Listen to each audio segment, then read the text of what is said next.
Hello, and welcome to Controlling Your Emotions for Your Children's Sake.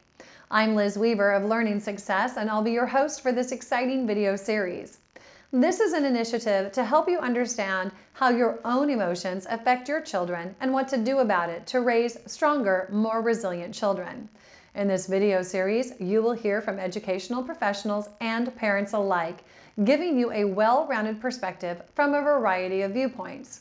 This information will help you step up your parenting game and make life much easier on you and your child.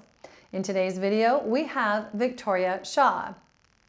Victoria Shaw is a licensed professional counselor and spiritual coach who combines her training in psychology and counseling with her intuitive gifts to help clients heal, grow, and realize their spiritual and full personal potential.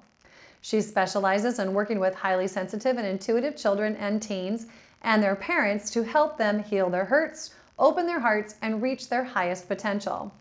She is the author of 4 self-help books for parents, children, and teens, and the mother of 2 highly sensitive and intuitive children.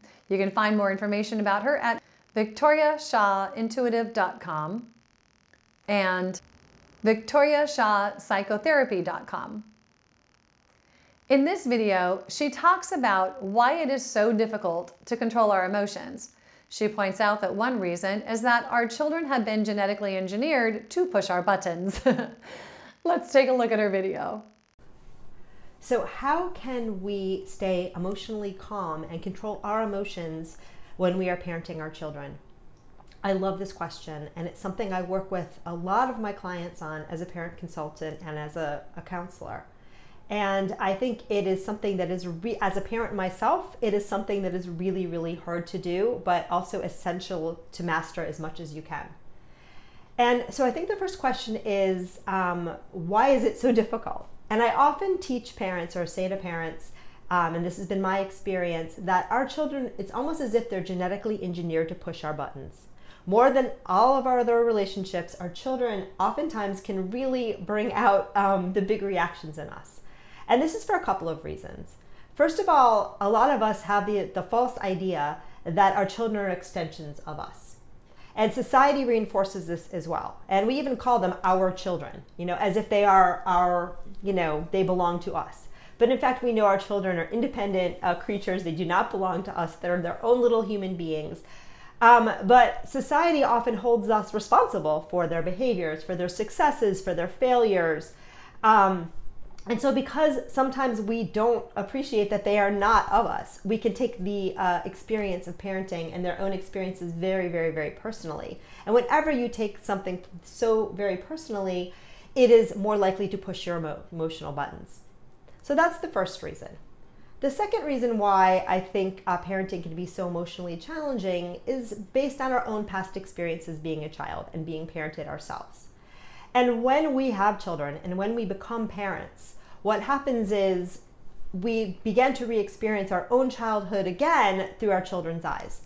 And as this happens, we become triggered, emotionally triggered. So now what's happening is not only are you with your child, who is a free agent and a unique human being, but also your what we call the inner child is very activated. And that's the parts of you from your own childhood that are wounded. And wounding can mean lots of things. It does not mean that you were abused as a child. It just means that everyone at some point in their childhood had experiences that made them feel like they were less than what they wanted to be, that they maybe weren't loved or weren't accepted as they are, or weren't heard.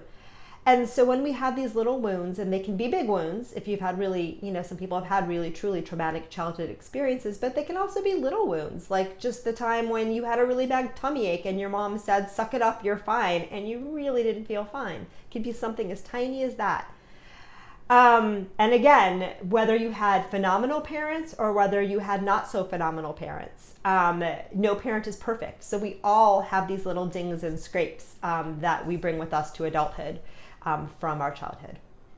So when you are with your child, their experiences, and as they go through their lives, it will trigger your own stuff to come back up. And if you're not really careful, your emotional stuff will come up so much that you won't be able to distinguish sort of what's going on with them from what's going on with your internalized inner child. So that's the second reason why parents tend to be very triggered by their children, because it brings up our own stuff. A third reason is our children often remind us of ourselves. And this too can be very triggering. So if there are parts of yourself that you're not really proud of, like maybe you, as a child, you felt like you weren't accepted or you didn't have a lot of friends, and now your child is struggling, you might be really critical of that, or you might be really activated by that because it's reminding you of things of yourself that you don't like. Or, and this was one I get a lot, perhaps as a child you were very strong-willed and outspoken, and your parent was very hard on you. Now your own child comes out, and lo and behold, they are very strong-willed as well, and you have a couple things happening. One, you're now the parent, and no parent likes a strong-willed child. I mean, we honor them, but they're a pain in the butt to work with. I know, because I'm the parent of one. But also, in your own stuff becomes activated such that you feel both the child, because you are a strong-willed child as well, but also that inner parent that put you down and said, that's not okay. And so if you're not careful, your inner child and your internalized parent can end up just recreating your childhood, right, and putting it all right in your child's lap. And that's how we have those moments when we think, I really sounded a lot like my parent, and I didn't like that so much. So the key to dealing with all three of these things and for staying calm and focused and present with your child, and remembering that your child is not you, but a separate human being, and that your job as a parent is not to just rehash your childhood, but to respond to what's happening with your child now. The key to all of that is awareness. And the more we can become aware of what's happening now, what's happening emotionally inside of us, and also, what might be getting triggered. So if you do your inner work and and start to understand the parts of your childhood that didn't feel so smooth and perfect that are still get activated for you. If you do those three things, learn to be present, do a little bit of digging so that you can understand what's getting activated in you. And 3, remember that your child is a separate human being and is not you. You are already way, way ahead of many, many people in terms of conscious parenting. So that's really the first thing to be aware of. And then, of course, the second piece of not getting emotionally activated by your child are learning tools and strategies to manage your emotions. And you may have great ones for managing your emotions outside of the household, or you may not. But again, because parenting is such a high stakes emotional experience, this is the time when you really need to bring out those big guns of calming and emotional regulation tools. And the really good news too is that our children learn mostly from watching us, very much less from what we say and much more from what we do. So as you learn to use these tools and strategies, you will be teaching your child to do the same because they will be watching you. So there are endless tools that you can use, but a few things to try and to begin with. One thing is meditation. And meditation is something that you don't necessarily use when you're activated, although you can when you become very proficient at it. But meditation is something that just generally teaches us to be more present and grounded. And as you have a meditation practice, and I recommend anywhere from about 10 to 20 minutes a day, if you can do that, as you begin to practice meditation, you become more and more able to sit with your emotional experiences without getting caught up in them. And emotions are going to come and go. But part of controlling your emotions is not like, pushing them down, because you can push them down to a certain point, but if they, after a while, they will come back up. And sometimes pushing them down is even worse. But if you can learn to sit with them and allow them to be there so that you respond to them instead of reacting to them, then you are good to go. So meditation can help with that. And there's many different kinds of meditation. So obviously sitting still and focusing on your breath is the one that most people know of, but there's also guided visualizations, there's walking meditations, there's so many different things to explore, moving meditations like yoga. All of these things can help us be more present in the presence of a discomfort and strong emotions. The second thing that I recommend that parents do, and this works better with older children than smaller children, but it works to some extent with all kiddos, and that is take a time out. When you are very emotionally activated, as soon as you can recognize that, it is perfectly okay to take a time out. Remove yourself from the situation. And again, if you have a very small child, you may have to modify this because you're not going to leave a 2-year-old unattended. But as much as you can, disengage emotionally. Make some time for you. Calm yourself down. No good decisions and no good parenting comes from a place of being emotionally overwhelmed. I promise you that. So if you can take that time for yourself and say, you know, mommy is feeling a little bit strong right now. I'm going to go calm myself down, and then we're going to come back and we're going to talk about this and we're going to solve that problem. So that's the other really important thing, is to learn to take that time out.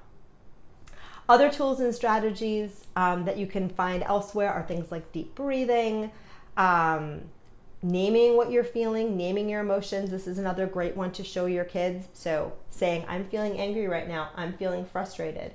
Be careful when you're naming your emotions that you just name what you're feeling and you don't say something to the effect of, you are making me feel very angry right now, because that feels shaming and blaming to a child. It's more a matter of just naming what you're experiencing right now, because that helps them to do the same. So the task of the conscious parent is to be very present with what's happening now, remembering that we bring our emotional baggage to the parenting relationship until we are able to become really conscious with it and transform it. Remember to see your child as they are, as a unique human being that is different from you and does not belong to you, and do what you can to become more conscious, more present, and use calming strategies both in the parenting relationship, but in the world in general. So thanks so much, and I hope you all found this helpful. Thank you, Victoria. That was a really great video. This video has been part of the Controlling Your Emotions for Your Children's Sake initiative, an initiative to help you understand how your own emotions affect your children and what to do about it to raise stronger, more resilient children. We've created this because this is an important subject that can help you up your parenting game. Please make sure to share the video, and when you do, use the hashtag CYE, Control Your Emotions, so we can find you on social media. If you would like to be part of this initiative and share your story or expertise on the subject, you can get in touch with us by using the contact form at www.learningsuccesssystem.com, and please put CYE in the subject line. Thank you for watching and sharing. In case no one else has told you yet today, you are an amazing parent. I appreciate you for showing up and doing the work it takes to embrace your child's brilliance and unleash their potential. I'm Liz Weaver from Learning Success, and I'll see you in tomorrow's video.